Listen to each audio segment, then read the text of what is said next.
guys, Aaron from Box Cutter here. I just got out of seeing This Is the End. I was trying to make it over there. I was trying to make it over to Carmike Cinemas for like a few days now. Man of Steel, the hype around Man of Steel, like I went to see that before I was able to catch This Is the End. I just never found a right time to do it because I was working or whatever, too tired. I decided I was going to make it over there for the 1:45 showing, and I figured it wouldn't be that bad to, I was like, alright, I don't generally like seeing movies around the daytime. I like going at night better, but I mean, still. This one, I was able to make an exception for this one because I was excited for this one a lot, and I wasn't disappointed. I really thought this movie was very funny. It's for those that don't know, plot out of the way real quick. All it is basically Seth Rogen, Craig Robinson, Jonah Hill, James Franco, Jay Baruchel, if that's how you pronounce his name.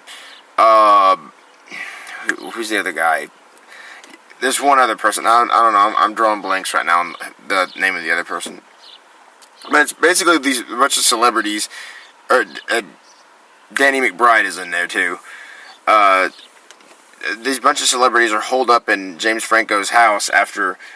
Well, how it starts out is Jay Baruchel and Seth Rogen they're planning on having a big weekend together in Los Angeles, and so they go to this party hosted by James Franco. It's a big wild blowout, and all of a sudden, like, the apocalypse happens out of nowhere.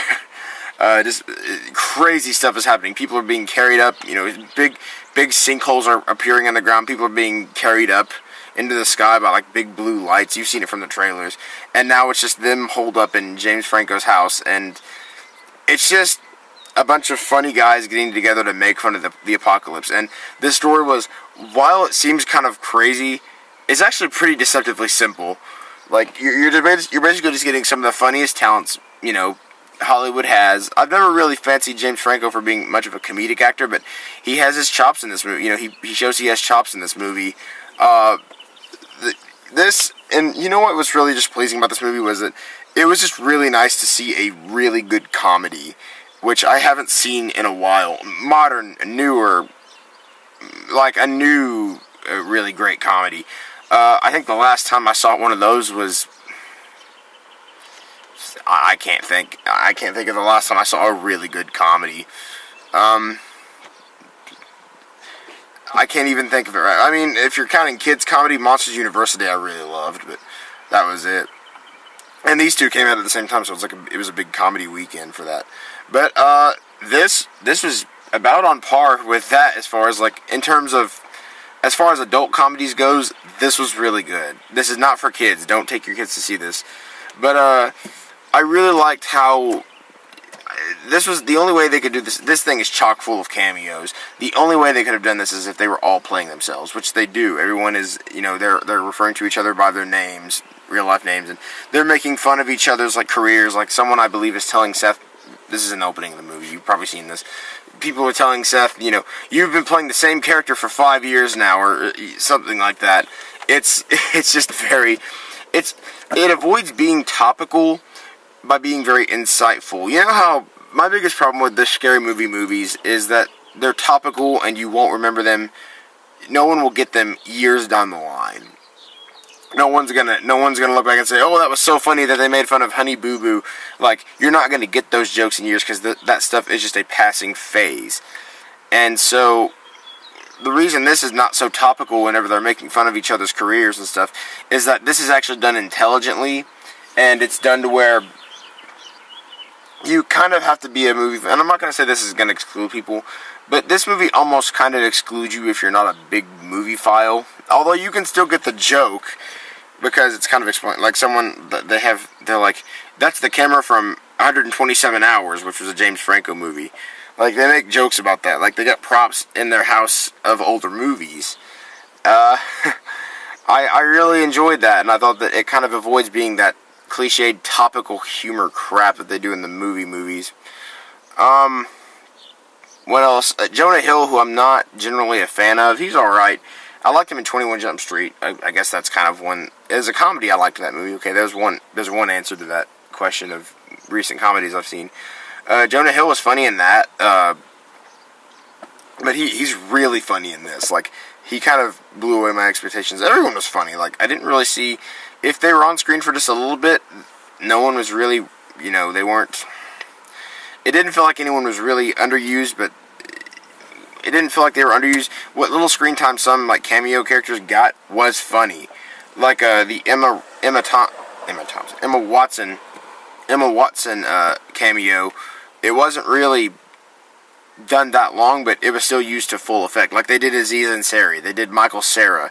These people are getting like just killed off in the craziest ways you've ever seen, and it's just, this movie is them. This is basically what it was. Seth Rogen decided, okay, we're gonna get a bunch of us comedians, like some of the funniest guys in Hollywood we can think of, put them all in a room and just like have the apocalypse thrown upon us. And that's basically what it is it's them in some ways kind of spoofing the big apocalyptic Hollywood blockbuster. In some ways it kind of goes into that territory. Sometimes it'll get very melodramatic to be funny, and that's what it does. It kind of spoofs that in some ways, but that's not all it is. It's not relying on the spoof to be.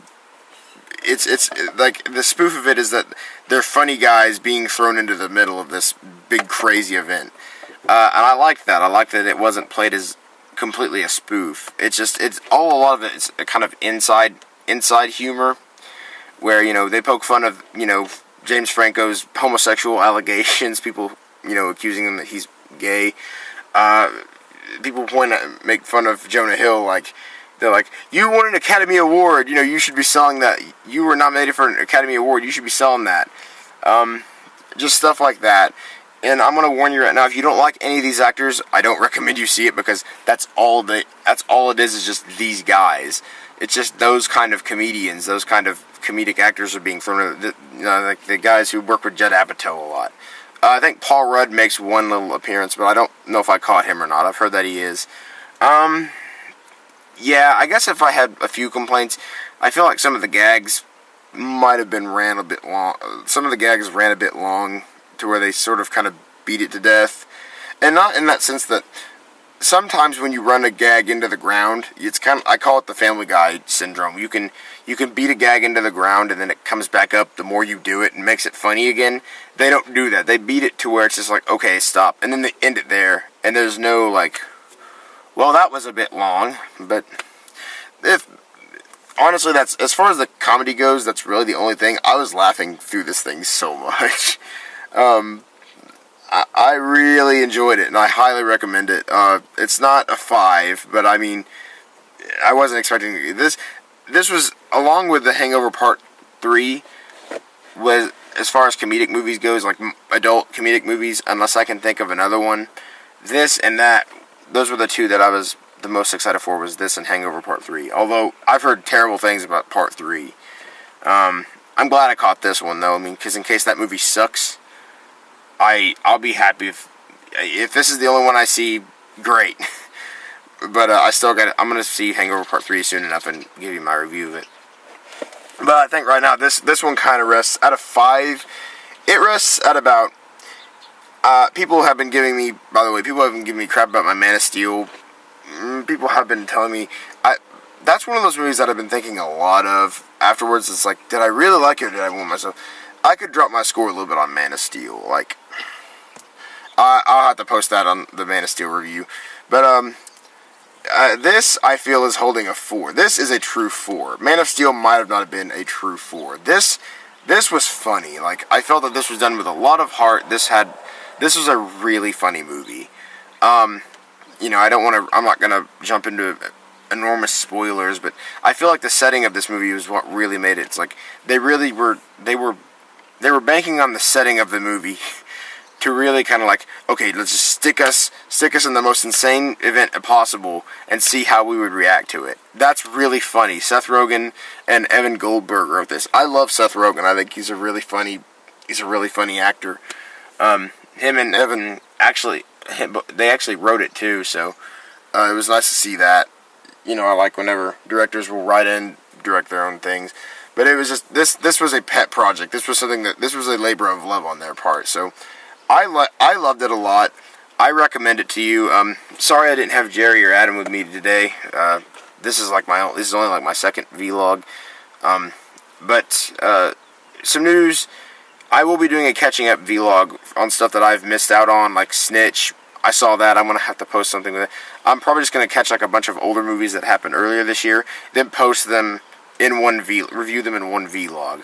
I'll probably put annotations to where it's like, you can go to this certain link, go to this part of the video to watch this review, so on and so forth. But, yeah, that's really much all I got to say about This Is the End. I say check it out. If you like these actors, if you like this kind of humor, in places maybe they rely a little bit too much on the toilet humor, but I mean, I thought it mostly worked. It was done to really good effect. Mostly it's pretty funny, and it's highly entertaining too. The ending jumps the shark so much that you're just like, this movie is meant to jump the shark. This whole movie does.